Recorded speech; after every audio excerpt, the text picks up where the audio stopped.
The story opens with first contact.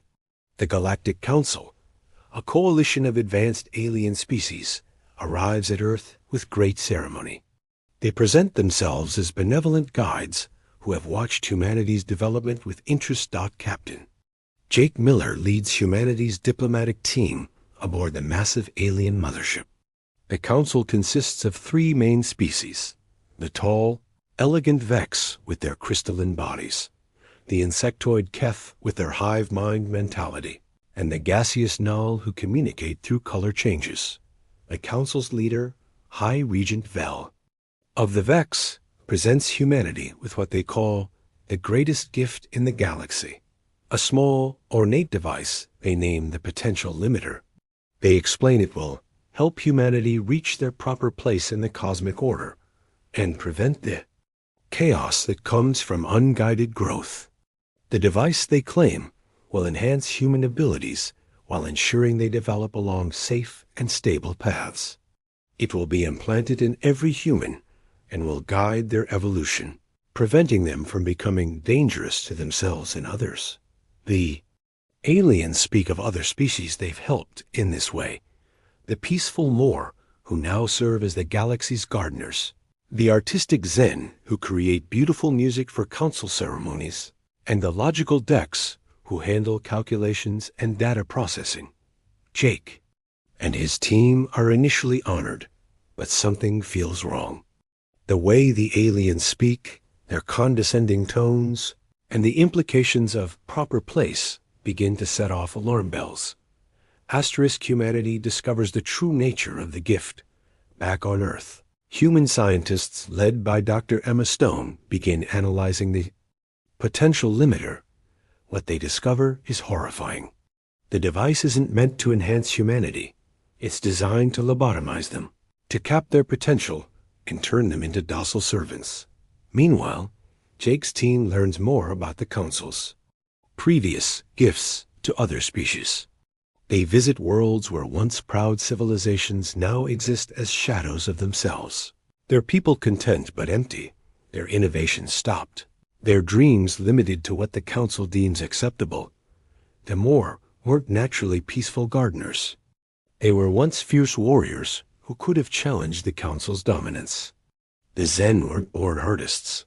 They were brilliant scientists whose research was getting too close to unlocking the Council's technological secrets. The Dex weren't logical by nature.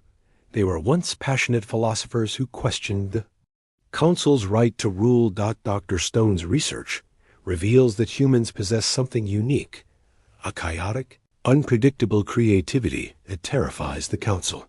Human brains work differently, making unexpected connections, refusing to accept limitations.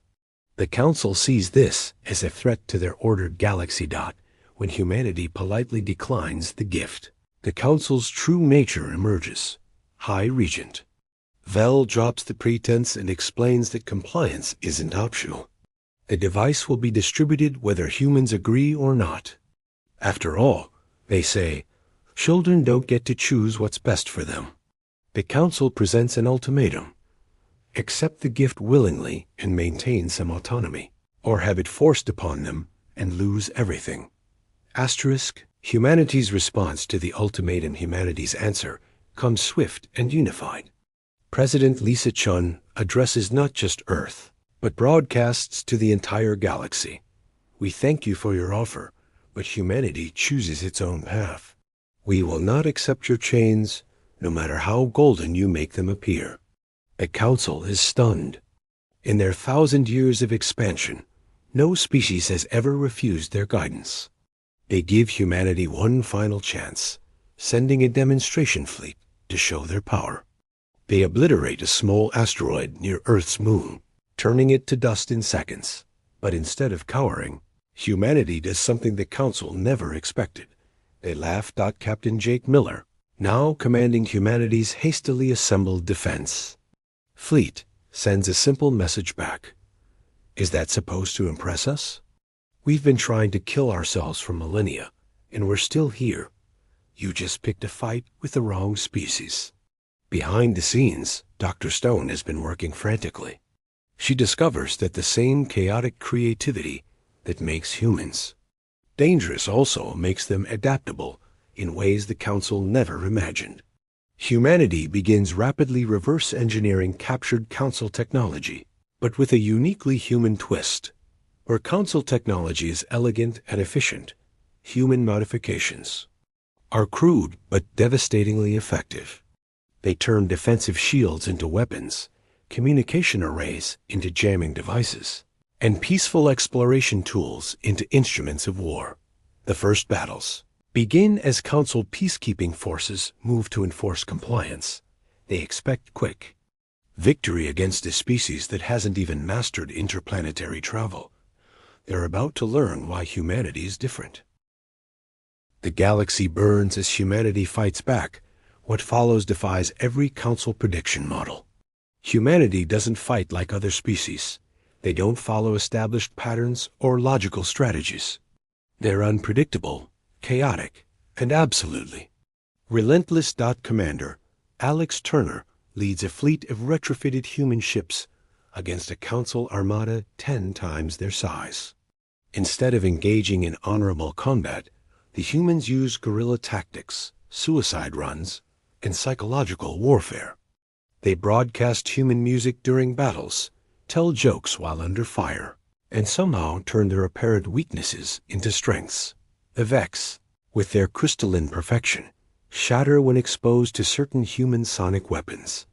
The Keth, with their hive mind efficiency, become confused by human individuality and unpredictability. The Null, with their gaseous forms, find themselves vulnerable to human chemical weapons. But more shocking than human military tactics is their diplomacy. Captain Jake Miller reaches out to the enslaved species, showing them recordings of what their ancestors were like before the Council's gift. The Moor remember their warrior heritage. The Zen recall their scientific achievements. The Dex rediscover their philosophical nature. Dr. Stone develops a way to reverse the potential limiter's effects, but it requires the subjects to want freedom more than safety.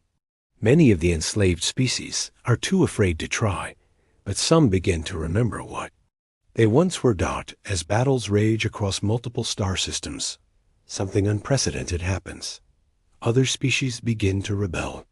Not all of them, and not all at once, but enough to shake the Council's foundation. The Council realizes they're not just fighting humanity, they're fighting the idea of humanity, the concept that thinking beings have the right to determine their own destiny. The aftermath and humanity's place in the galaxy. The war doesn't end with a single decisive battle. Instead, it ends with a simple question posed by humanity to every species in the galaxy. What do you want to be? The Council's power crumbles not through military defeat, but through the collapse of their fundamental premise. The idea that some beings know what's best for others becomes impossible to maintain when faced with humanity's stubborn refusal to accept limitations. High Regent Vel, in a final desperate gambit, challenges humanity directly. They offer single combat. If humanity wins, the Council withdraws. If the Council wins, humanity accepts the gift. But they want to fight humanity's greatest champion. Captain Jake Miller steps forward, but humanity's response surprises everyone. Again, they don't send their strongest warrior or smartest scientist. They send a teacher named Mrs. Davis, an elderly woman who has spent her life helping children reach their potential. The battle isn't physical, it's philosophical. Mrs. Davis simply asks Vel to explain why they believe they have the right to limit others. When Vel argues about safety and order, she responds with questions about growth and possibility. When Vel speaks of their superiority, she asks them to define what makes one being more valuable than another. In the end, Vel cannot answer. The foundations of the Council's authority crumble under the weight of simple human questions. The story concludes with a new galactic order. The Council's member species begin to rediscover their own potential. Humanity doesn't become the new rulers. Instead, they become the galaxy's teachers, helping other species remember what it means to dream. The potential limiter is destroyed, its fragments scattered across space. In its place, humanity offers something different, not a device to limit potential, but a philosophy to unlock it. The final lines reveal that the real gift was never the device. It was the reminder that every thinking being has the right to reach for the stars, even if they sometimes fall. And sometimes, if they're very lucky and very brave, they might just catch fire and light up the darkness for others to follow.